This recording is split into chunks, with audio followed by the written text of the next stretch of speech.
근데 이 대만 안보를 위협하는 존재는 당연히 중국이겠죠. 대만이 독립을 시도하면 무력으로 대응할 것이라는 의지를 2000년에 누가 집권하냐, 천수이벤 총통이 집권하는데 이 사람은 더 급진적이었어요. 지속적으로 탈중국화 정책을 합니다. 이 대만에서요, 양안 경제 협력이 어떻게 비춰졌냐? 중국의 대만 흡수 통일로 이루어질지 모른다는 위기감이 확산됩니다. 그래서 2016년에 집권한 게 누구냐 하면은 차잉원 총통이에요. 그래서 1990년 이후에 비교적 소강 상태에 있었던 군사 행동을 중국이 본격화하기 시작합니다.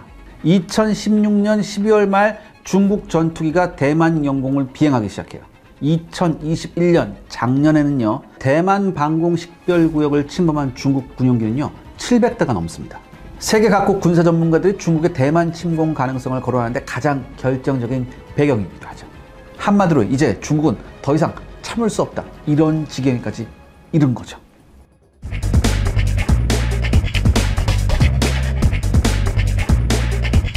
그러면 시나리오 내용이 중요할 거잖아요. 네, 일단 이 문건은요, 중국군의 워게임 프로그램을 기반으로 작성된 겁니다.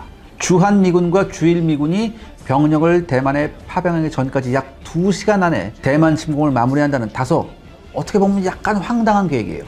먼저 중국은요, 항공모함 전투단을 대만 해협 북부에 위치시켜 이 지역의 제해권 및 제공권을 장악하게 됩니다. 그리고 대만 북부에 위치한 수아오 해군기지의 대만 해군 함정들을 가볍게 제압하게 되죠. 그리고 동남쪽으로 진격을 합니다.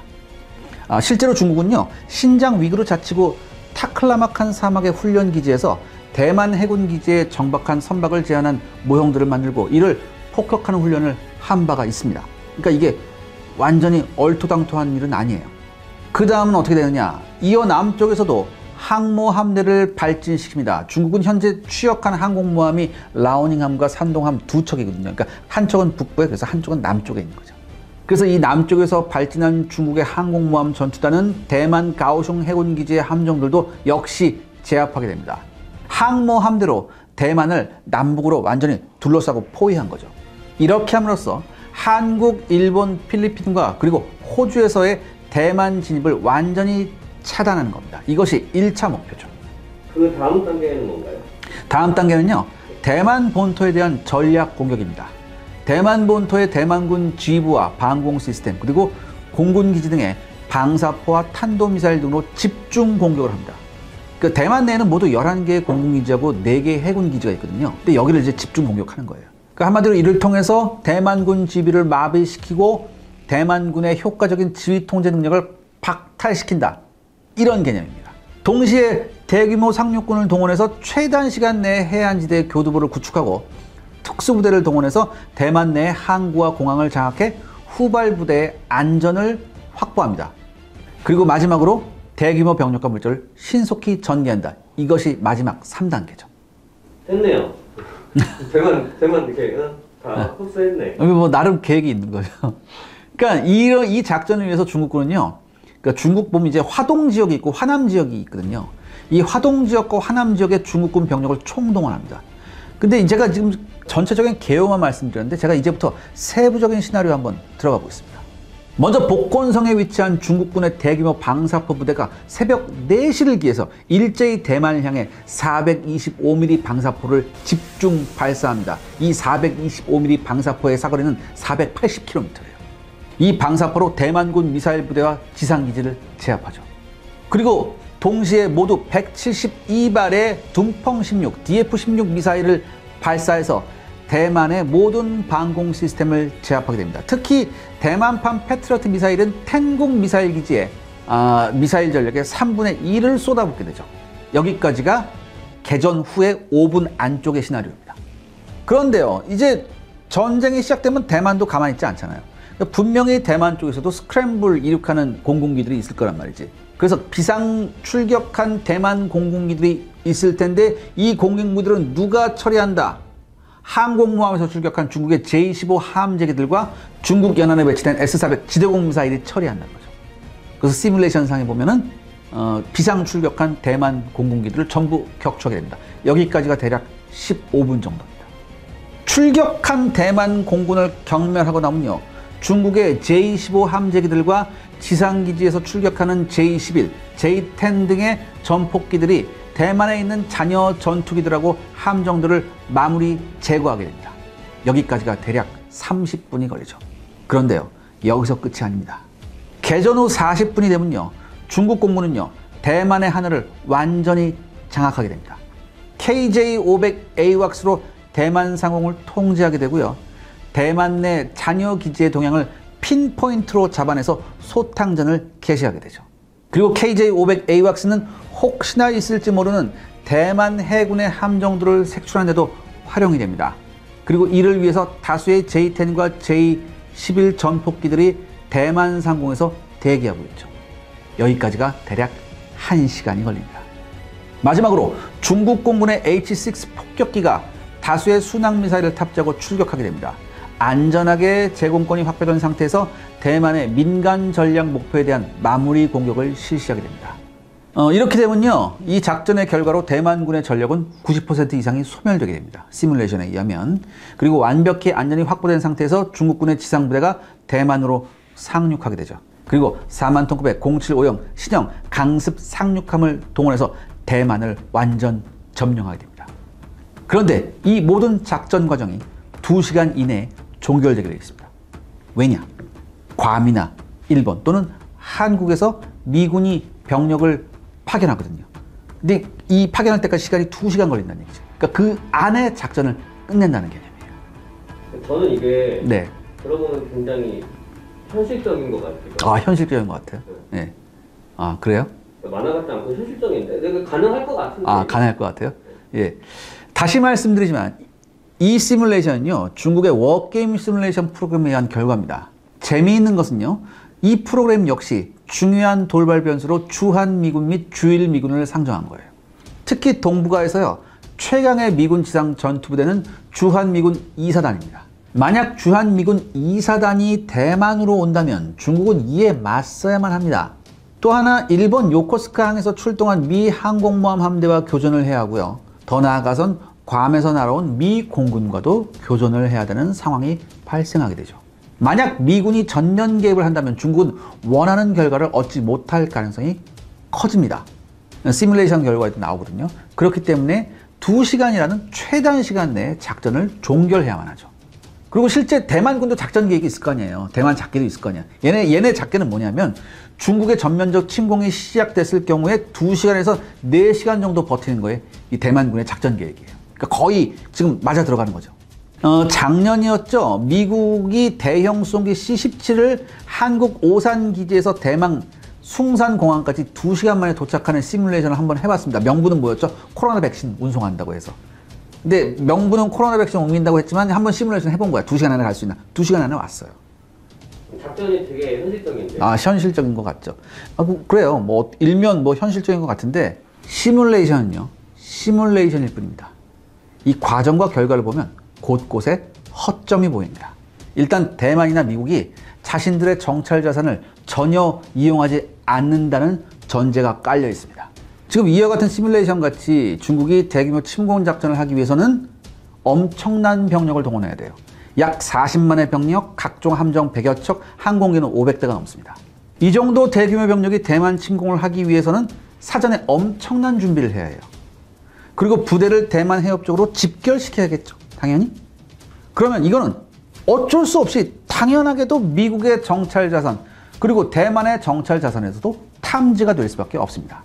이렇게 되면 미국은 미리 항공모함 전단하고 잠수함을 동원하게 됩니다. 그리고요, 대만 역시 그리 호락호락한 상태는 아닙니다. 대만군은 현재 약 20만의 현역과 25만의 예비군을 보유하고 있습니다. 비록 중국이 개방 정책을 피면서 대만은 여러 국가들하고 단교 이후에 이제 최신형 무기의 수급이 좀 곤란했어요. 그건 사실이에요. 그럼에도 불구하고 대만은요, 자신들이 가지고 있는 무기를 최대한 업그레이드해서 그럭저럭 쓸만하게 유지하고 있습니다. 앞서 말씀드렸듯이 최근 들어서 신형 무기들을 충분치는 않지만 손에 넣게 된 상황이기도 하죠. 더욱이 대만은 1950년대부터 중국의 전면 침공을 대비해서 대만 전역을 요새화시켰어요. 주요 군사시설들은요, 모두 철저하게 지하화하고 요새화해 놓은 상태입니다. 따라서 앞선 시나리오대로 중국이 대만 상륙에 성공한다 하더라도 중국군은 대만 전역에서 시가전을 해야만 합니다. 경우에 따라서는 상당한 대만군의 전력이 살아남아서 게릴라전으로 중국 침략군을 괴롭힐 수도 있죠. 약간 멸망전으로 가는 거네. 네, 어쩔 수 없어요. 그러니까 이게 지금 좋은 말씀하셨는데, 왜냐? 중국이 대만을 수복한다, 자기네들 말로 수복한다는 건데 이제 실질적으로 침략이잖아요. 그럼 뭐야? 결국에는 전쟁이 끝난 다음에 얘네들도 끌어안아야 되거든. 근데 이런 식으로 전쟁을 하면 절대 끌어안을 수 없어요. 절대적으로 약간 미군이 네. 이렇게 들어간다는 게 가정돼 있는 거네요. 네. 그러면 과연 미군이 정말 대만을 위해서 이 정도까지 다 해줄까요? 이게 굉장히 중요한 문제입니다. 대만은 세계 주요국에 의해서 국가로 인정받지 못하고 있잖아요. 그렇잖아요. 근데요, 그럼에도 불구하고 인구가 일단 대만은 2,300만 명이에요. 영토 면적은 우리나라 한 3분의 1 정도 돼요. 그 다음에 또 중요한 게 뭐냐? 민주적 선거에 의해서 합법적인 정부를 이루고 있다는 게 굉장히 중요한 요소예요. 한마디로 국가로서의 요건을 갖추고 있죠. 또 대만은 14개 국가하고만 지금 외교 관계를 맺고 있어요. 그렇긴 하지만 미국을 비롯한 서방 국가는요, 대만에게 비수교국 가운데 최고 대우를 해주고 있습니다. 더욱이 대만은요, 세계 20위권의 경제력을 갖추고 있는 명실상부한 실질적인 동아시아의 주요국입니다. 특히 대만의 전략적 가치를 얘기할 때 나온 얘기가 있어요. 그걸 제가 정리해 드릴게요. 첫 번째가 뭐냐? 대만의 지리적, 지정학적 중요성이에요. 지리적으로 대만은요, 동북아하고 동남아 경계에 위치한 섬나라예요. 그래서 그 영내에 한국과 일본 등 해상 교통로를 중요시하는 나라들이 포함되어 있죠. 특히 대만은요, 필리핀과 함께 중국의 태평양 진출을 막고 있는 역할을 하고 있습니다. 이는 미국의 태평양 안보에 대단히 중요한 거예요. 두 번째는 뭐냐? 민주국가인 대만으로서의 중요성입니다. 대만은 서방 세계와 민주주의 가치를 공유하고 있어요. 굉장히 중요한 점이에요. 또한 시장 경제 체제하고 자유무역을 실시하고 있죠. 다시 말해서 정상 국가예요. 북한과 같은 로그네이션이 아니에요. 세 번째는 뭐냐? 대만은 동아시아의 안정과 안보에 대한 미국의 공약을 평가할 수 있는 시험대가 될 거란 얘기예요. 비록 대만이 미국하고 비수교국이긴 하나 제가 앞서 말씀드린 이유로 대만의 안보는 매우 가치가 있어요. 그런데요, 만약 미국이 대만 등 영내 안보 위기를 효과적으로 관리할 수 없다면 이건 어떻게 되느냐? 미국의 안보 공약에 대한 신뢰의 위기가 오게 됩니다. 그리고 이것은 영내 군사화 및 군사적 갈등을 더 증폭시키게 돼요. 다시 말해서 영내 안보 구조의 불안으로 이어질 거라는 것이죠. 이렇게 되면 국제사회에서의 미국의 위신은 땅에 떨어지게 됩니다. 그렇기 때문에 대만은 굉장히 중요한 곳이에요. 더욱이 경제적인 이유도 아주 큽니다. 대만이 생산하고 있는 반도체 물량이 90%가 어디로 가는지 아십니까? 미국으로 갑니다. 그러니까 대만이 생산하는 반도체 90%를 미국에 수출하고 있어요. 누가 쓰겠어? 애플이 쓰겠지. 뭐 이런 건 다. 뭐 이런. 그러니까 코로나 사태 이후에 반도체 수급의 위기를 느낀 미국으로서는 이렇게 되면 대만은 더더욱더 절대 포기할 수 없는 대상이 되죠. 정리하자면요, 동아시아에서의 미국과 중국 간의 전략적 경쟁이 심화되고 있는 현 시점에서 미국은 영내 동맹과 우호국에 대해 확신을 심어줘야만 합니다. 그리고 동시에 중국에 대해서는 이와 같은 미국의 노력이 중국의 이익에 위협이 되지 않는다고 설득도 해야 돼요. 그런데 지금 미국과 중국은 서로에게 설득하는 게 아니라 대결로 나가고 있죠.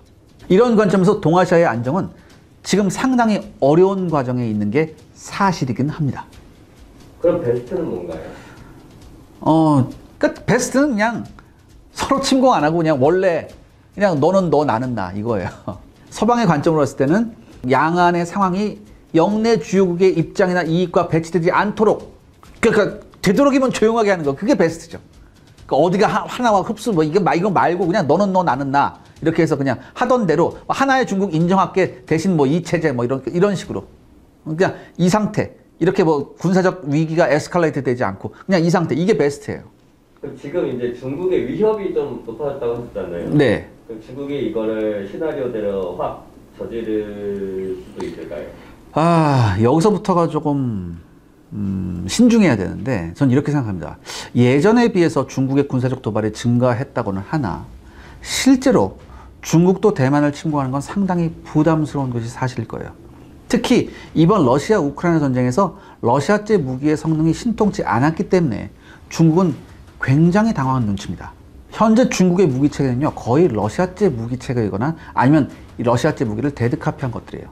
물론 중국 나름대로 5세대 전투기나 공격 헬기 뭐 이런 거를 독자적으로 만들긴 했지만 전체 무기 체계에서 차지하는 비중은 미미하거든요. 더욱 문제는 뭐냐?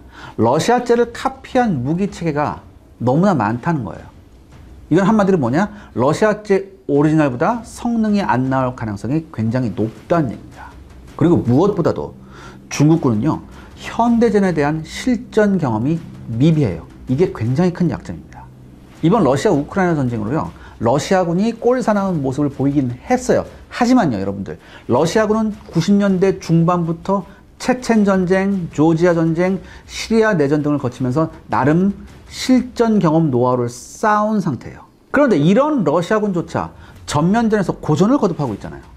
그런데요, 이런 상황을 놓고 봤을 때 70년대 이후에 현대전의 경험이 거의 없고 지휘부의 효과적인 지휘 통제 능력도 의심스럽고 무기 체계마저 카피 일색인 중국군이 과연 러시아군 이상의 전투 능력을 보일지는 굉장히 의심스러운 것이 사실입니다. 만약에 중국이 어설프게 도발을 했다가 형평하게 깨지면 이건 중국으로선 체면이 구겨지는 정도가 아니거든요. 차라리 그냥 겁만 주면서 이렇게 하는 게 훨씬 나을 수도 있어요. 그러면 뭐 초반에 말씀하셨던 우리나라 얘기는 왜 나왔을까요? 이 대만 침공 시뮬레이션에서 이제 보았듯이 중국의 아킬레스건은 한반도로부터 증파될 가능성이 있는 미 제2 보병사단의 존재예요. 따라서 이 제2보병사단을 한반도에 묶어놓을 필요가 있어요. 그러니까 중국으로서 가장 이상적인 방법은 뭐겠습니까? 이러려면 한반도에서 북한이 동시에 도발을 해주는 거죠. 그래서 미군을 한반도에서 이동 못하게 하는 거죠.